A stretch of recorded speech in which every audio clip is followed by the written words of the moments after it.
Halo guys, balik lagi bersama Bang Theo di sini. Kali ini Bang Theo akan melanjutkan cerita Again the Sky Supreme. Buat kalian yang penasaran, langsung saja ya simak video kali ini. Niu Dingtian berteriak, "Kemarilah!" Detik berikutnya, seorang prajurit surgawi bintang 6 melangkah ke aula dengan hormat. Niu Dingtian menunjuk ke prajurit dan memerintahkan, "Kirim mereka ke sana, bawahan patuh."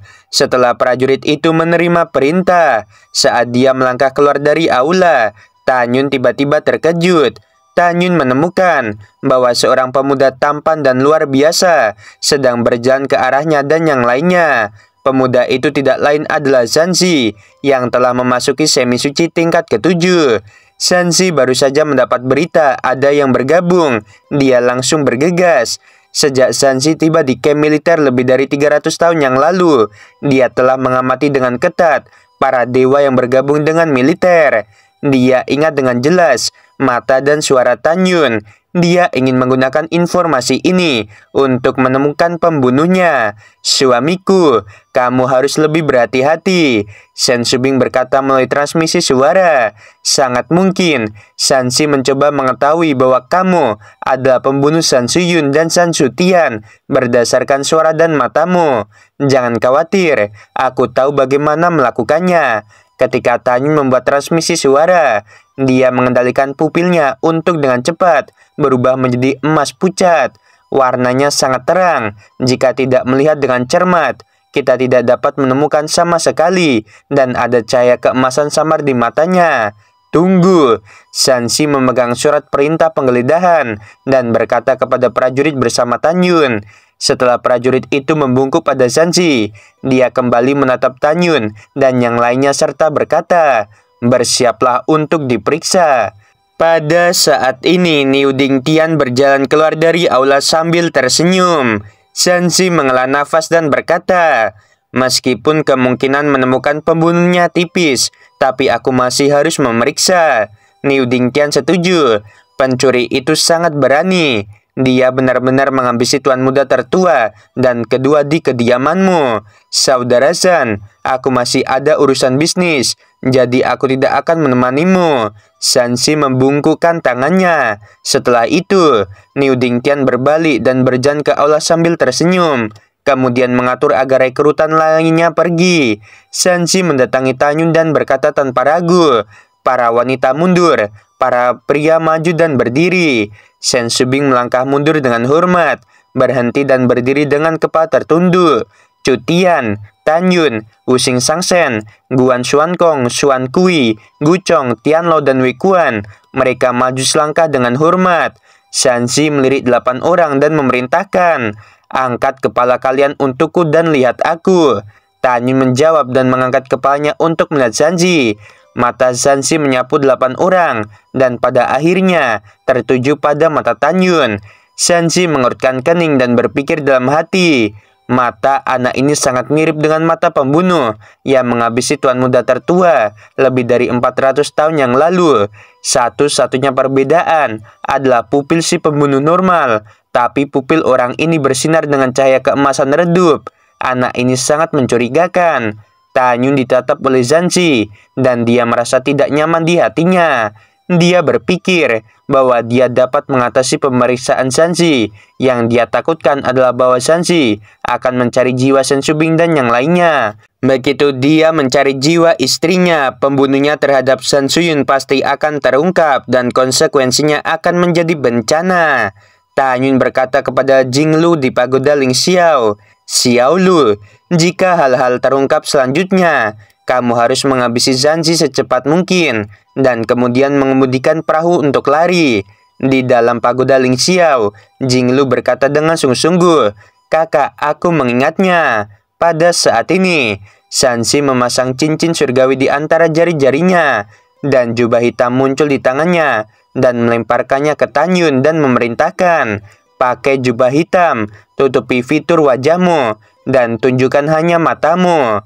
Ya, ketika Tanyun berbicara, suaranya 90% mirip dengan yang sebelumnya, dan perbedaan 10% sisanya adalah suaranya sedikit serak. Alasan mengapa suara Tanyun tidak sepenuhnya berubah adalah karena ada Cutian di sisinya. Jika suaranya menjadi sangat berbeda dari sebelumnya setelah diekspos oleh Cutian, maka akan menjadi bencana. Mendengar kata ya dari Tanyun, Zanzi mengangkat alisnya lagi dan diam-diam berkata, suara anak ini agak mirip dengan si pembunuh. Zanzi menatap mata Tanyun, mencoba mendeteksi sesuatu di mata Tanyun. Namun mata Tanyun tidak menunjukkan gelombang dan ketegangan. Setelah Tanyun mengenakan jubah hitam, dia menutupi wajahnya, hanya menunjukkan sepasang mata. Itu sangat mirip. Zanzi menatap Tanyun, matanya menunjukkan niat membunuh yang mengerikan. Dengan lambaian tangan kanannya, gelombang kekuatan ilahi memadatkan gambar dari kehampaan. Dalam gambar, persis seperti apa Tanyun di masa lalu di luar jurang para dewa yang ganas, mengenakan jubah hitam untuk menghabisi San Suyun. Zanzi memandang Tanyun di gambar, dan Tanyun yang mengenakan jubah hitam sekarang. Dia menemukan bahwa bentuk tubuh dan tingginya persis sama. Zanzi membalik tangan kanannya, pedang suci muncul di tangannya, dan memegang pedang suci di leher Tanyun. Tanyun berpura-pura ketakutan dan bingung, kakinya gemetar, dan dia berkata, "Senior, kamu telah salah mengira orang. Junior sama sekali bukan orang dalam gambar ingatanmu." "Hentikan omong kosong, bajingan," Zanzi menyeringai. "Ikuti aku. Aku telah mengejarmu selama bertahun-tahun, dan hari ini aku akan memberimu pukulan." Pada saat ini, Tanyun menarik napas dalam-dalam dan mengulangi kalimat ini dengan keras. "Nak, kamu adalah pembunuhnya." Zanzi berteriak dengan marah. "Meskipun mata dan suaramu sedikit berbeda dari sebelumnya, aku yakin pembunuhnya adalah kamu." Zanzi mengayunkan pedangnya, meninggalkan luka sedalam tulang di lengan kanan Tanyun dengan darah berdegup. "Tuan Niu, tolong aku." Dia ingin menghabisi orang yang tidak bersalah tanpa pandang bulu. Tanyun berpura-pura. Setelah berteriak serak, dia mengirim transmisi suara pada Shen Subing dan yang lainnya. "Jangan tunjukkan kekurangan apapun. Perlakukan seolah-olah kamu tidak mengenalku. Kalau tidak, begitu Zanzi mencari jiwa kalian, kita akan mendapatkan masalah hari ini." Dalam getaran kehampaan, Niu Dingtian terbang keluar dari aula. Keluar dari udara tipis di depan Tanyun, memandang Zanzi, mengerutkan kening dan berkata, "Saudara Zan, apakah kamu yakin anak ini?" "Meskipun tidak sepenuhnya pasti, sangat mungkin itu dia," kata Zanzi. "Itu benar-benar bukan aku." Wajah Tanyun pucat dan dia tampak seperti akan ketakutan. Niu Dingtian sedikit merenung. "Saudara Zan, aku mengerti keinginanmu untuk menangkap si pembunuh. Tetapi di Dewa Hongmeng ada banyak ras manusia. Ada banyak orang dengan suara dan mata yang sama. Anak ini telah bergabung dengan militer sekarang. Dia ingin setia kepada Tuan Tianzun. Kita tidak bisa menghabisi orang baik secara tidak sengaja." Tanyun buru-buru berkata, "Iya, apa yang dikatakan Jenderal Niu benar." "Sialan kamu." Zanzi menatap Tanyun dan berkata dengan negatif, "Apakah kamu pikir dengan tidak mengakuinya, aku tidak bisa berbuat apa-apa padamu? Binatang pencari jiwa, silahkan keluar." Saat kata-kata Zanzi jatuh, seberkas cahaya hitam legam melesat keluar dari kantong binatang di pinggangnya, berubah menjadi Divine Beast pencari jiwa dengan tinggi sekitar 2 kaki dan tubuh hitam legam. Binatang mitos pencari jiwa itu terlihat seperti babi, memiliki kemampuan supernatural untuk mencari jiwa. Binatang suci pencari jiwa ini masih merupakan binatang suci tingkat 9. Kekuatannya sangat kuat, sehingga bisa menghabisi Tanyun hanya dengan 1 nafas. San Peng memberikan binatang suci ini di sisi Zanzi. Pertama, untuk melindunginya, dan kedua, membiarkannya menemukan jejak si pembunuh. Setelah binatang suci pencari jiwa mengeluarkan raungan yang dalam, dia menatap Tanyun dan berkata, "Tatap mata binatang suci ini." Tanyun masih berpura-pura takut dan menatap mata raksasa dari binatang pencari jiwa itu. Bahkan, dia bahagia di hatinya. Dia memiliki mata Dewa Hongmeng. Dia tidak takut dengan teknik mata lainnya. Tidak ada seorang pun atau binatang buas yang bisa mengendalikan dirinya. Kemudian, ketika mata raksasa dari binatang pencari jiwa itu menjadi dalam dan gelap, ekspresi Tanyun segera menjadi kusam. "Senior, kamu bisa bertanya padanya," kata Zanzi. Binatang itu bertanya, Lebih dari 400 tahun yang lalu, apakah kamu pernah ke jurang para dewa? Apakah kamu menghabisi San Sutian dan San Suyun? Tanyun tampak kusam.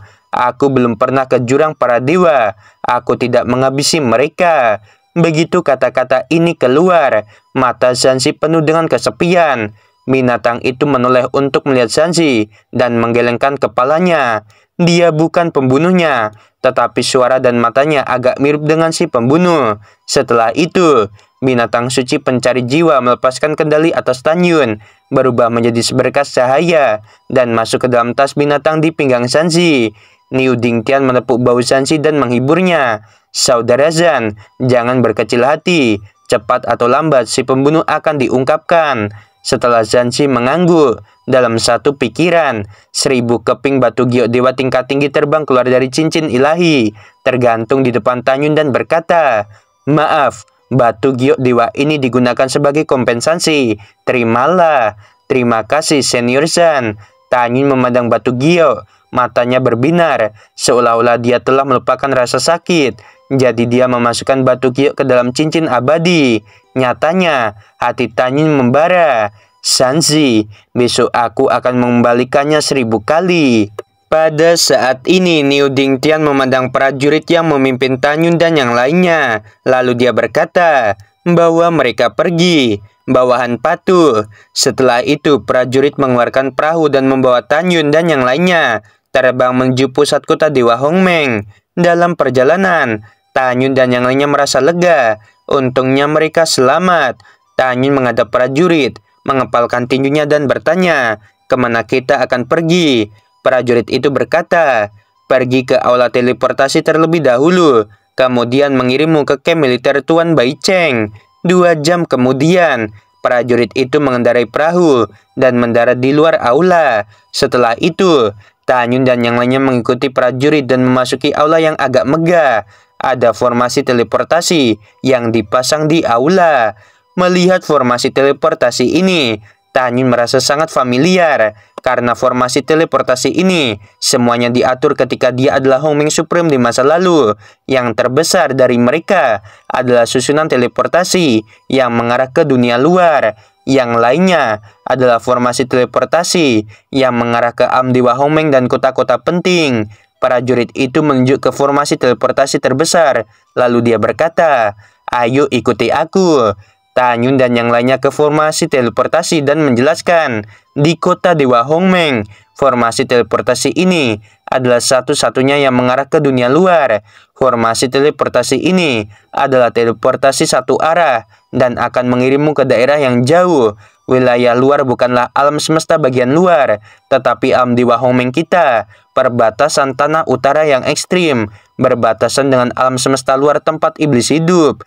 Tujuan kita pergi adalah untuk melindungi perbatasan alam Dewa Hongmeng. Tentu saja, jika perlu kita juga akan pergi ke perbatasan alam Dewa Xiyuan dan alam Dewa Xingtian bersama dengan 2 pasukan besar untuk bertahan melawan invasi pasukan iblis.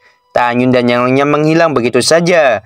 Tanyun tahu dia harus berteleportasi selama sebulan penuh sebelum mencapai dunia luar. Dengan basis kultivasinya saat ini, jika dia ingin terbang kembali ke kota Dewa Hongmeng, maka itu akan memakan waktu setidaknya 500 tahun. Karena jaraknya sangat jauh, waktu berlalu seperti anak panah. Sebulan kemudian, pusing di pikiran Tanyun dan orang lain menghilang ketika mereka membuka mata. Mereka menemukan diri mereka dan orang lain di aula teleportasi kuno.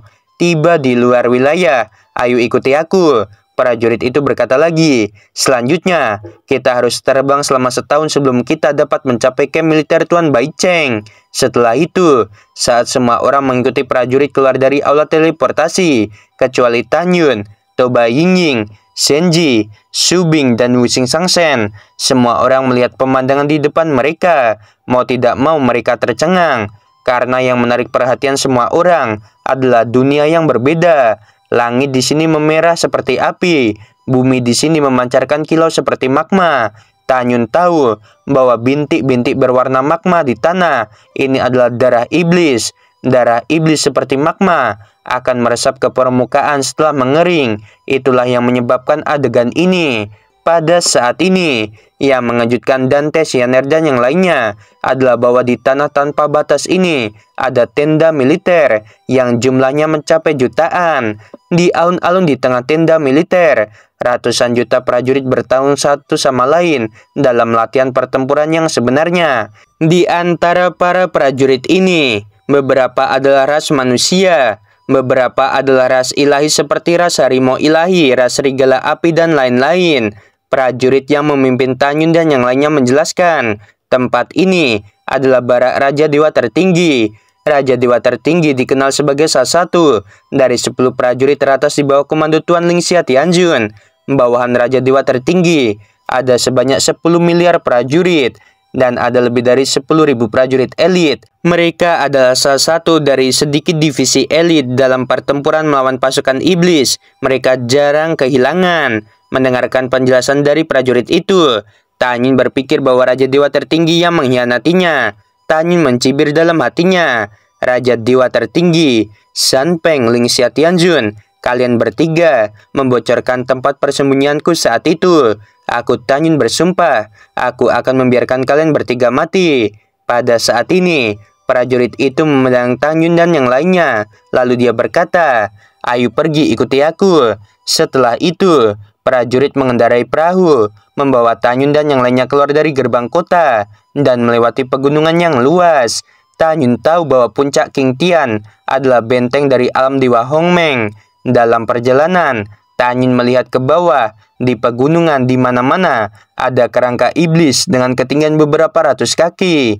Pada saat yang sama, ada tulang ras manusia dan banyak ras dewa lainnya. Melihat tumpukan tulang di bawah, tidak sulit bagi Tanyun untuk membayangkan sejauh mana para dewa dan iblis wilayah luar bertarung. Oke guys, cerita episode kali ini sampai sini dulu. Sebelum video berakhir, Mimin mau bilang sungguh membagongkan. Terima kasih.